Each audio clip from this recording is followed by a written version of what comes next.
Marketing Edge ONTV is Nigeria's leading initiative in the business of brand management and in the management of brand business.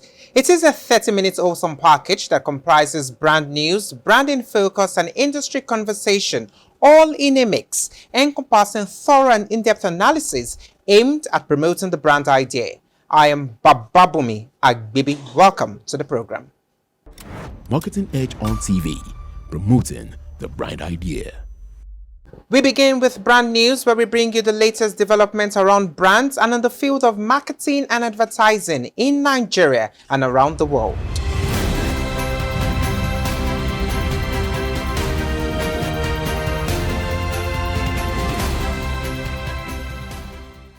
First Bank has teamed up with eStars Education Africa to roll out certified esports education programs, including entry-level certificates and BTech courses aimed at equipping Nigerian youth with skills for careers in the growing esports industry.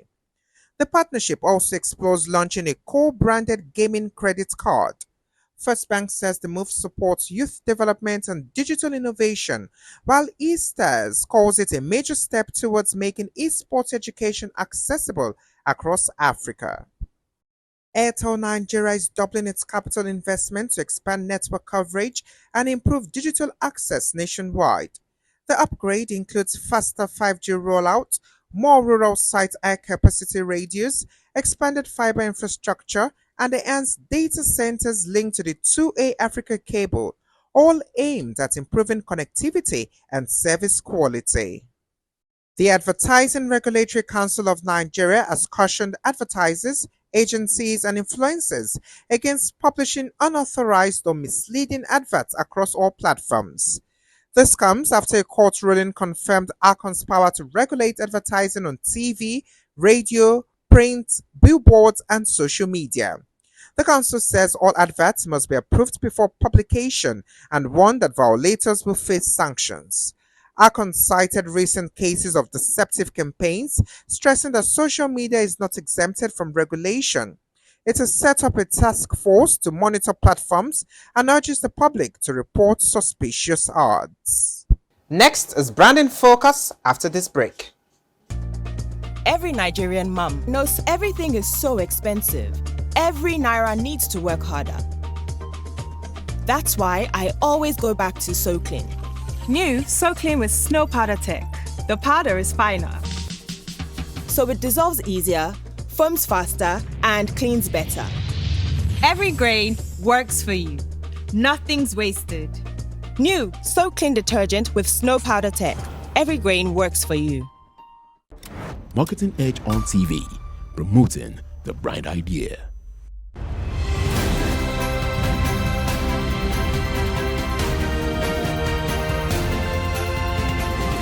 Now, brand in focus. With economic challenges tightening consumer spending in Nigeria, marketing has become a blend of storytelling, cultural relevance, digital innovation, and community engagement. Brands are connecting with audiences through local narratives, leveraging cultural elements like music and festivals to build trust and loyalty in this challenging climate. The digital-first era has reshaped strategies, with platforms like Instagram, TikTok, and YouTube becoming central to campaigns. Brands are focusing on short, engaging videos, real-time interactions, and user-generated content to drive engagement. Influencers, particularly micro and nano creators, have become key players, offering relatable content that resonates with younger audiences and sparks online conversations. Experiential marketing is also evolving as brands like Maltina and Pepsi create hybrid events that combine physical activations with online trends. Youth-centric campaigns reflecting also culture and social consciousness are gaining traction, while humor-driven content continues to dominate cultural conversations. Data-driven marketing, though still developing in Nigeria, is helping brands personalize messages through platforms like WhatsApp for Business. Marketing professionals are urged to balance affordability with value while fostering community and hope.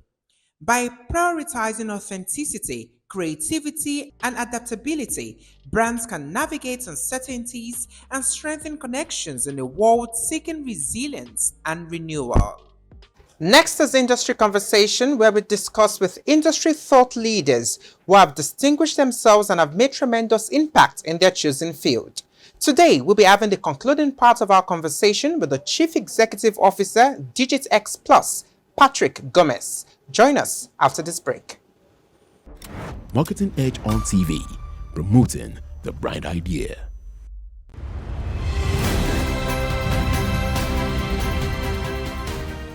What's unique about your social media marketing strategy? So what we've deployed is 4 C's of marketing, or 4 C's of social media marketing. Within that, there are sub frameworks and so on and so forth. But the critical one is, C, starting with currency. So typically, a category or a brand that maybe a consumer would want to be associated with, either being a fanatic or being a fan or being a follower, as one would want to call it. There is a mutual exchange, beyond money and the product, right? So for example, if I'm buying a particular product, I'm getting the product, but I'm also, paying the money, but there's something getting mutually exchanged, and that's really the core of it. So understanding the currency for somebody to be associated with a brand or a category, rather brand, as a fanatic or a fan or a follower. From there, basically, is your content. You develop content, you are able to ensure there are conversations, which is the 3rd C, and then you build a community. So if you get the 4 pillars right, you are to a larger extent, taken care of. Then within that, there are sub frameworks. For example, how do you ensure that after having understood the currency, the conversations that I need to create to ensure that the community is conversing, or I'm creating enough content, is basically you start understanding the sub frameworks. So for example, things like you need to have hygiene content, right? And hygiene content is always on. So what do you need to create? So that comes from, our content pillars. So ensure there is a content pillar, and those content pillars are more strategic in nature. So your content pillars will not change month on month. What will happen is you will maybe overplay something, you'll underplay something. But your content pillars are, strategic, and they stay constant for the year or more than a year or whatsoever. So you will create that some, things like hygiene content. Then you will bring in, so you don't want to be like a painting on a wall, or you don't want to be seen like maybe something which is a blind spot. You ensure create maybe hub content. And that hub content is important because you need to create those tentpole activities where you are able to get maybe consumers' attention and also give something in return, and so on and so forth, so that it doesn't become a blind spot. And then you try to create what we call as hero content. That hero content is nothing but maybe that opportunity that you want to take control of. Maybe it could be a showstopper moment of the year, or it could be one of those 2 showstopper moment of the year, where you want to ensure that you created enough for somebody to believe that they're following the right brand, and ensure that they continue with that brand for longer. So it's not about maybe having a huge following base or whatsoever, because things can never remain constant. They can be churned, but ensure that your engagement rate or engagement levels are constantly evolving as you progress to grow, maybe in terms of your followers and fans, and so on and so forth. How do you deploy creative brand storytelling in achieving brands wants? So there's a trick, and the trick is if you look at Hollywood movies, nobody would like movies to be flat. In the sense, there is a beginning, and a clear beginning. There's an interesting middle, and there's a logical end. So if you do not bring in creativity with that kind of mindset, chances are nobody would watch maybe your content. The other thing is you need to ensure that your creativity is not predictable, in the sense there has to be an unpredictability or unpredictiveness in what you create, because that's really works. So if you're watching and you know what the end is likely to be, then chances are you know what it is. But if you see an unpleasant end, or if you see maybe something which was unpredictable, then chances are it's likely to be maybe in your mind for a much more longer time. So that's very important. Now, what I call storytelling is really the meaning. So I play this, meaning and math, right? So we're not just looking at storytelling as a flat, but we're looking at storytelling in 3 parts. We're looking at storytelling in an unpredictable, things which cannot be predicted. but also it's important to ensure that you are able to focus on the meaning and the math. So the meaning is definitely the storytelling part of it, and the math is the numbers. So if you are creating a piece without knowing what the end goal or the expected results are likely to be, or what it's supposed to be delivering, then you are possibly just creating something. So we always say start with an end in mind, and once you have the end in mind is when you can actually create a meaningful piece which is going to be objectively helping whatever you are trying to do. The digital space is in a constant state of flux. How does DigitXPlus keep its clients up to trend with the latest trends happening in the industry?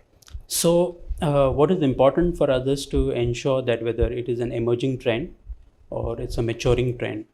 So if it's an emerging trend, we take things with maybe more cautious in the sense how much we should be investing and how we should be investing. But yeah, I mean, when it gets to a stage of maturity, if it's a maturing trend, or maybe from an emerging to a maturing trend, we'll ensure that we are able to make some meaning out of it. For example, let's say if we see a lot of maybe the inflation is forcing people to possibly step out and maybe go in the open market and shop from the open market, and if we see this trend happening where maybe the footfalls in the malls is not as much as what we would have possibly got maybe years before, but we see a lot of footfall or a lot of maybe influx in maybe the open market. So we need to ensure that we know it's temporary, but we take advantage of it. So if a brand which is possibly talking to maybe the modern format or maybe the retail outlet, we ensure that there's some bit of maybe twist in the story, and ensure that you are able to maybe cater to the audience, because you also need to empathize with the audiences. So maybe affordability is forcing them to kind of step into the open market and not the traditional ways of maybe shopping. And so those are things which you need to, so to a certain extent it's emerging, but we don't know whether it will mature sooner or later. But depending on how it matures, you then twist your story the way you would want to. So you have the flexibility, you're not just going with a one size fit all. So you bring in that flexibility, which means before now you never maybe imagined that way. But if it is something which is forcing people to do certain things, and it's kind of visible, and you are able to see numbers, you change your maybe twist and ensure that you are able to bring in that storytelling approach. What's the methodology used by DigitXPlus to drive traffic and spread your client's brand message?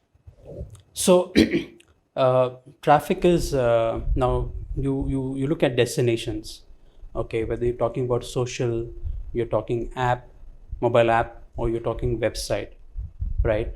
So we always look at the pillars as what is the objectives and what are the outcomes. So for us, output is not important. Look at the outcomes. What is the client trying to achieve? What are the expected outcomes? Because if you do not know what it is, then your deployment of things will not come in play.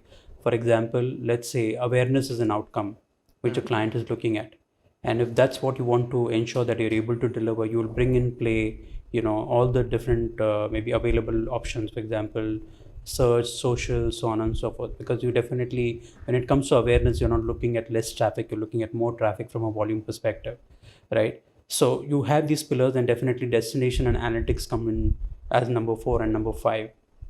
So you have the objectives, you have the platforms, you have the outcomes, you have the destination, and you have the analytics. So what really happens is what we call as real-time attribution modeling, right, which is analytics coming into play, knowing where I would want to take them.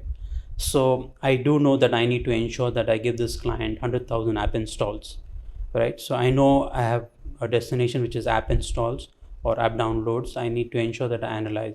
So if I'm constantly optimizing that, and whatever maybe platforms I've deployed, I will ensure that those platforms come in play.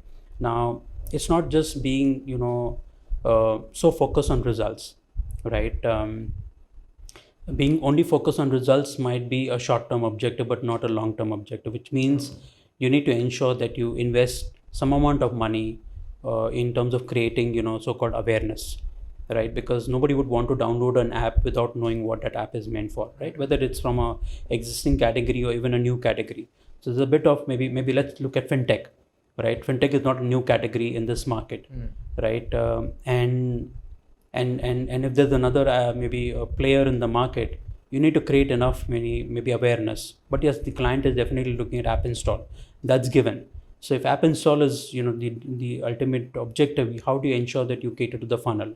How do you ensure that you look at awareness? How do you ensure look at maybe interest, desire, action?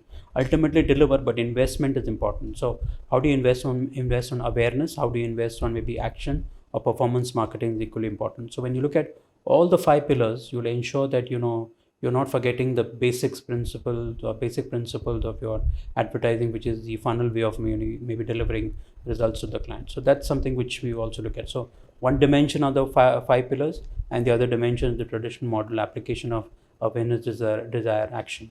Could you share some of your content marketing offerings with emphasis on video marketing? For us, video is a big platform, right? And when it comes to video, it's not just about advertising, it's about creating content, right? So it is important that you ensure that you are not just creating content and advertising, but you also understanding the nuances of each platforms, right? So from creating content to ensure that you deploy. For example, maybe on social it needs to be short form, maybe on YouTube it needs to be long form, because that's how typically consumers are. So they go to YouTube to possibly watch the long form, but on social, because the attention span and the way people look at their feed or maybe reels or whatsoever, you need to create that. So it's about how do you understand each platform very well? How do you ensure you create things which are horizontal, you create things which are vertical, and you deploy them the basis the way they need to be seen and will be most appreciated by the end consumer.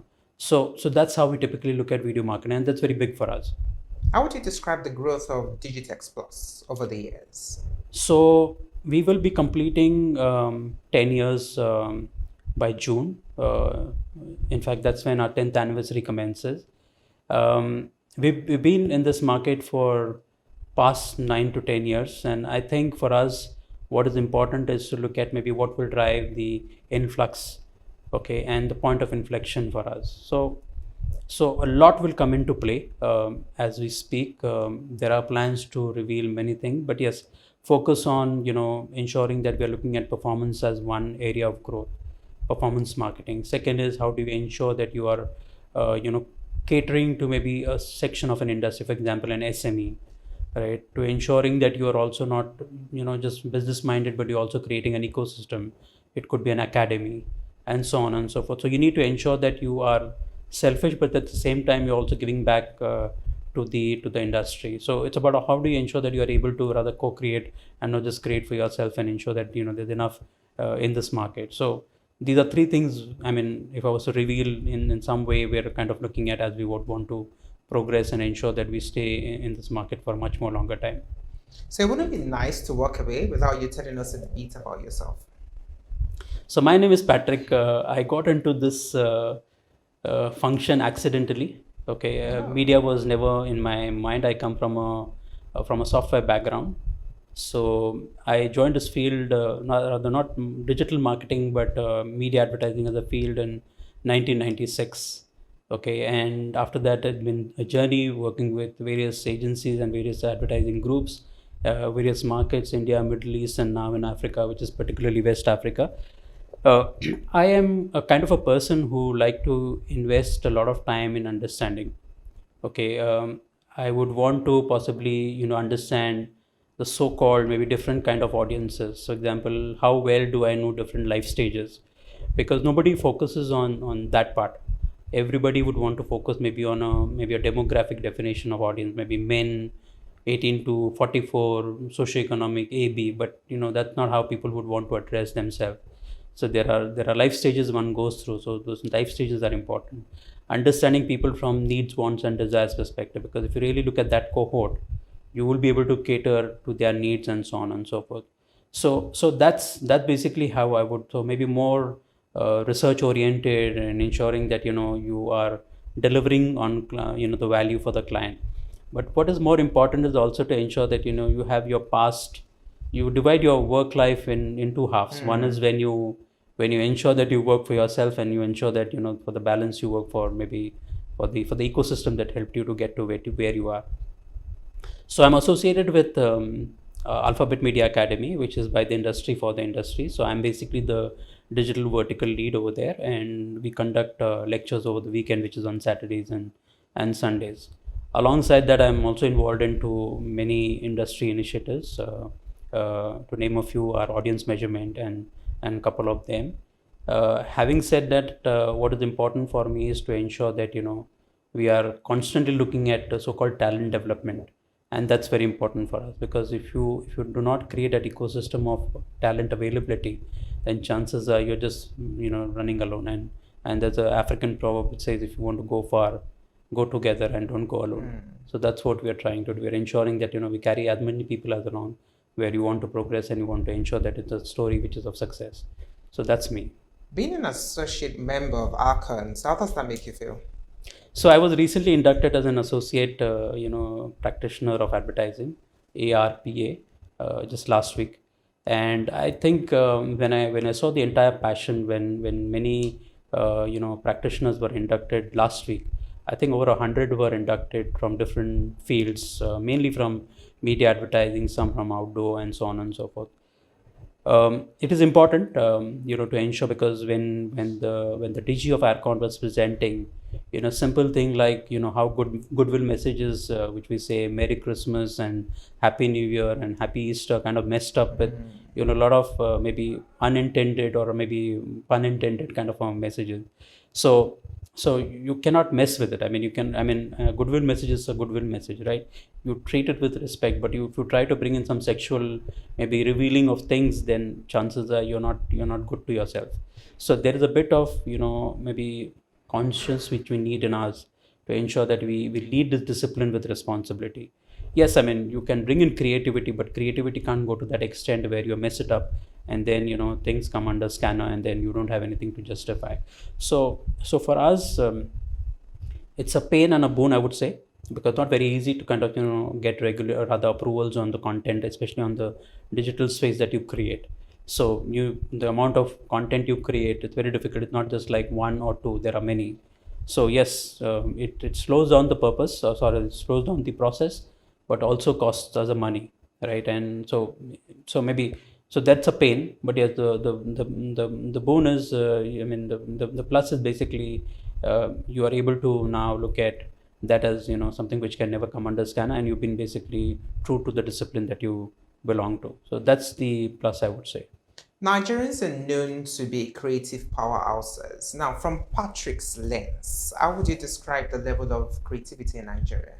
I would say it's amazing and outstanding. To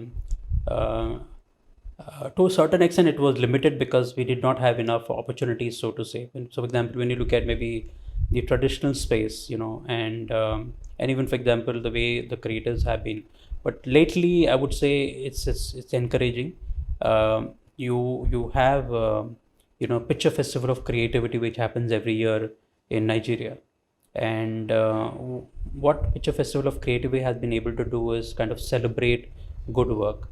And every time, so I was the jury president of channel category last year. And when I looked at the work that was being done, and as I always say, sometimes, not sometimes, but always, I'm delighted with the kind of creativity I can see. It's just that now the world needs to see it. Yes, people have seen, the pop culture and the artists and these are the, musicians who made waves all around the world. But there is media advertising and the creativity over there. That's something which needs to be shown and, need to be seen by many. So when you look at Cannes, which is the mecca of, media advertising for us, where everybody wants to be going and everybody would want to be seen and shown, or rather, has that, availability and so on and so forth, which happens in June. This time, Picture Festival of Creativity is creating a showcase, a picture showcase at Cannes. Now that's a window of opportunity. Okay, that basically, so if you have, let's say, if you look at Picture Awards, there are about 300 to 400 wins in the bronze, silver, gold, and Grand Prix in Picture Awards 2024. Now, Picture Awards 2025, the submission window comes to an end by end of March, and then the jury members will then do the evaluation. In May, which is 17th May, the Picture Awards will be announced, and the winners from there will definitely have an opportunity to be part of the showcase at Cannes. So I think these are initiatives which will bring to fore, the creativity that exists in this market, and what is important is basically, to create such opportunities, because if you look at how Cannes has been over the last several years, they're ensuring that they bring in a lot of balance from a jury perspective. So if you look at jury, you have a lot of black or men from or women from Africa there representing as jury members, right? They're also, open to ensure that they create a balance by looking at, what kind of work comes out from this part of the world. Not just this, we also have international clients that we work with, and many, thematic campaigns have actually made waves in the world for many global advertisers. So I would say, it's there, and people are seeing it and people are appreciating it. It's just that we need to be doing it more often and finding more opportunities to ensure that we're able to showcase that work. So Picture Showcase is a great opportunity which will happen in June at the Cannes for many people all around the world to kind of see the entire African creativity. Thank you very much. It's been an interesting session having this conversation. Pleasure. Happy to be here, and thank you very much. I've been speaking with the Chief Executive Officer, DigitXPlus, Patrick Gomez. That's all we can take today. Many thanks for watching. I am Bababumi Agbibi.